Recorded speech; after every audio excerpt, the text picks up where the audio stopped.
Alright, so in this video I'm going to go over everything that I think Infinite Warfare Zombies did right. Of course, keep in mind that this is just the zombies portion of the game. I'm not talking about the freaking multiplayer side. I'm talking about only zombies. Keep that in mind.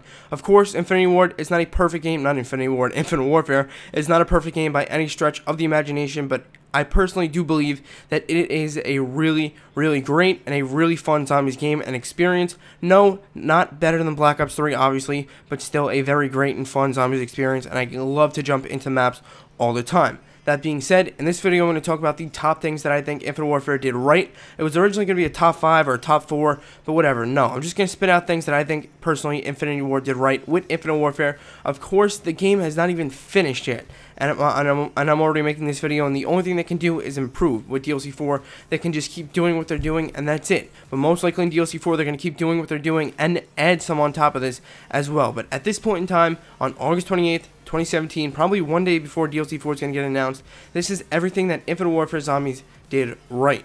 Okay, so one of the first things that I think they did right was that they try to make they try to make the game really, really cool. One of the biggest things about that was that you had playable celebrity characters. Yes, there were celebrity characters in the map to help you out, give you Easter egg hints and everything like that, but not only were they in the map and you were able to see them, you're like, oh, that's so cool, there's David Hasselhoff, there's Pam Grier, there's Kevin Smith, but once you completed the main Easter egg in that map, you were then able to put in a special D-pad combination to play as that character, which I found really, really cool. So if you're like an older person, I know I'm 16, but like if you're like somebody who's like 30 and, you know, or like say 40, I don't know, if you're still 40 and playing zombies, that's completely fine, and you see David Hasselhoff, you'll probably be pretty pumped. I mean, it depends how hyped you get for video games, but you'd probably be pretty happy that you can play as David Hasselhoff in, you know, one of your favorite games. So I don't know, I just find playing as celebrity characters and just celebrity characters being in the maps alone as really, really cool. So that comes in one of the spots. Next up is that there's super cool music in the maps. Of course,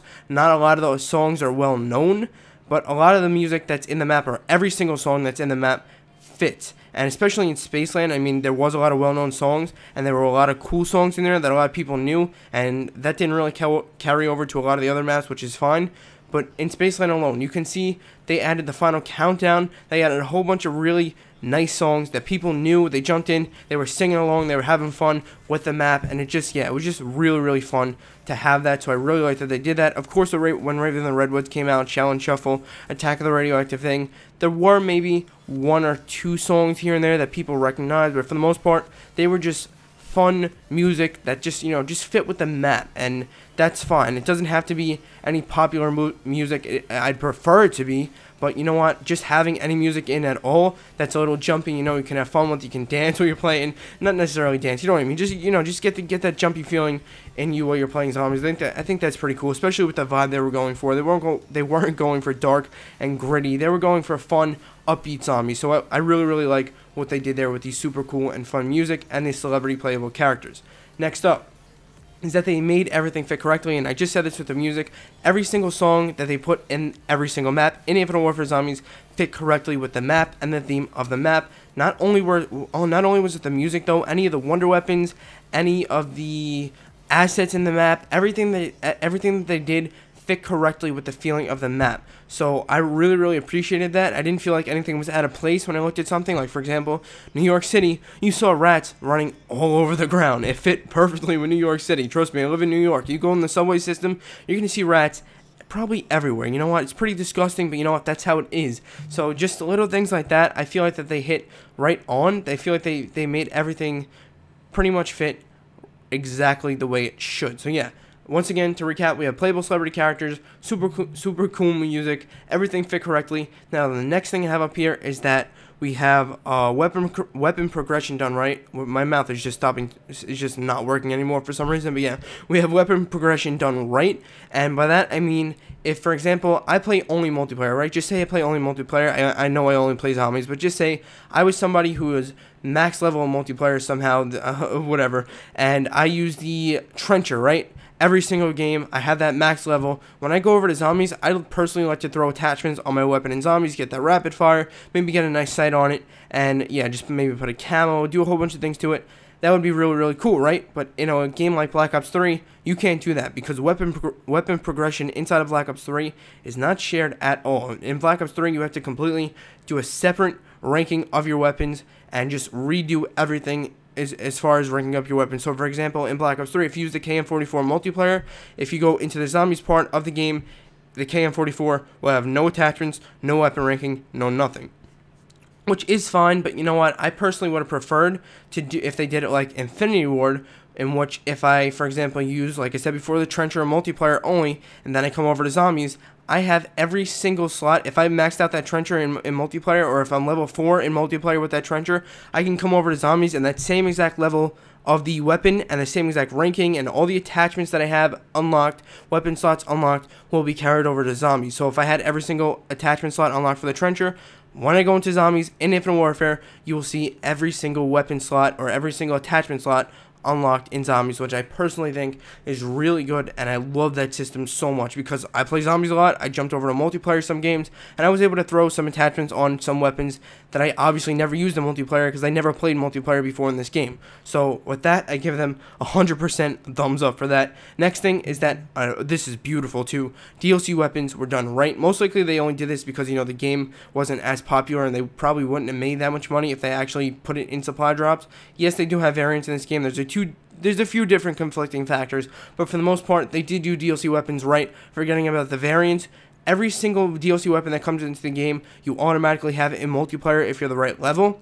And in zombies, of course, because we're only talking about zombies here, in zombies, that gun is automatically yours no matter what. The second that DLC weapon is put in the game, it's put in zombies as well, right into the magic wheel the second the update's released, which is amazing. And in order to add attachments to that weapon, or to just get any ranking on that weapon, or to put a camo on the weapon, get it out of the magic wheel, you're done. That's it. Very simple, very beautiful. Infinity Ward, I appreciate that so much. So yeah, that was pretty much the number 5 spot. And I mean, like I said, this is not a list. Those were just a few things that I really appreciated about Infinite Warfare Zombies, and that I think they did right. Again, playable celebrity characters, super cool music, everything fit correctly, weapon progression, DLC weapons, everything like that. Next thing up is that they really tried. Infinity Ward, when they made this game, they knew that, you know what, it probably wasn't going to be that popular just based off the trailer alone, having the most dislikes, I think, on any YouTube video, or at least on any COD trailer video, because, yeah, people ripped it apart. But I personally, again, like the Zombies mode, and I can see that every single thing they do, they really try, at least on the Zombies part. I'm not sure about multiplayer, but on the Zombies part, Lee Ross, Brian Bright, the co-directors, the co-head directors, I forgot the exact titles of their job at Infinity Ward, they try a lot in Zombies. They really try to bring the fans what they want. They really try to impress their fans, make them excited, and you know what? They did a really good job with that, in my opinion.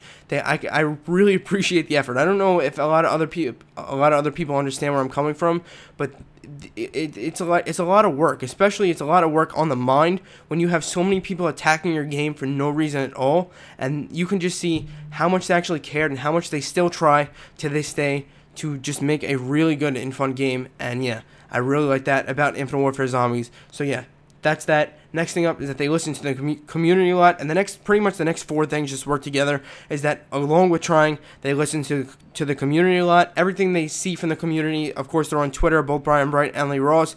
Every piece of feedback they get from the community, they do consider.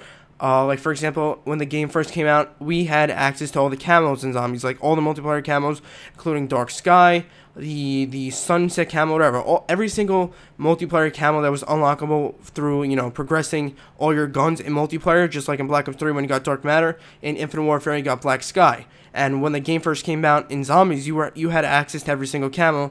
Then a day later, they took that all away from us, and everyone was like, "What the hell, man? You just gave it to us and took it away from us.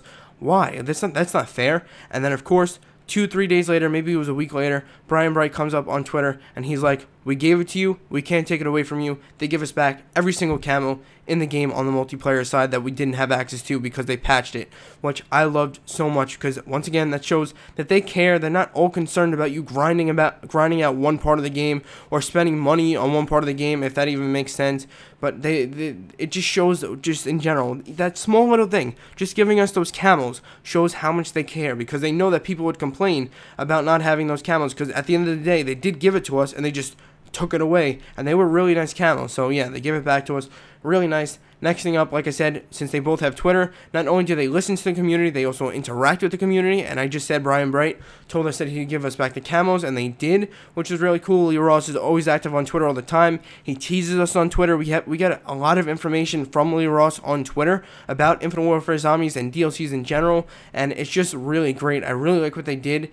Jason Blundell, he's a Treyarch guy. He does his own thing. He rocks at it. That's cool. I would never want Jason Blundell to get Twitter because it just wouldn't fit. But Infinite Warfare Zombies, it just worked. It just worked. Lee Ross, Brian Bright being on Twitter, them teasing stuff to us. It was just really cool, really fun experience, and yeah, interacting with the community, really nice. Also, one more example of interacting with the community is that about 2 or 3, actually it was a week ago already, Infinity Ward tweeted out something. What card, Infinity Ward and Lee Ross tweeted this out, what card do you want for the next DLC in Infinite Warfare Zombies? And you know for shit sure that Treyarch would never, ever share their next Gobblegum with us, ever. And alone, they would never let us vote on a Gobblegum. Like, they're not going to ask you what Gobblegum would you want to see in the next game. Like, say both of these weren't in there. Would you want to see Perkaholic or Shopping Free in the next DLC map? Treyarch would never do that, you know what I'm saying? But for Infinity Ward to come out and actually ask us to give us a choice on what card we wanted in the next DLC, I thought that was really, really cool. Even if a lot of people disagreed with it, I thought for the most part it was really, really cool. And yeah, I like that they gave us a choice. They actually gave us a voice in what was coming in the next DLC. They gave us options, and I just thought that was really beautiful. And that's pretty much going to be it. That was a wrap-up of everything that Infinite Warfare Zombies and Infinity Ward did right with Infinite Warfare Zombies in general. I know I've repeated stuff a lot. I stuttered a little bit here and there, but if you liked the video, please give it a thumbs up. And, just subscribe to the channel for a whole bunch of Infinite Warfare Zombies, DLC 4 videos, Call of Duty World War II Zombies videos. And once again, thanks for watching, and I'll see you guys later.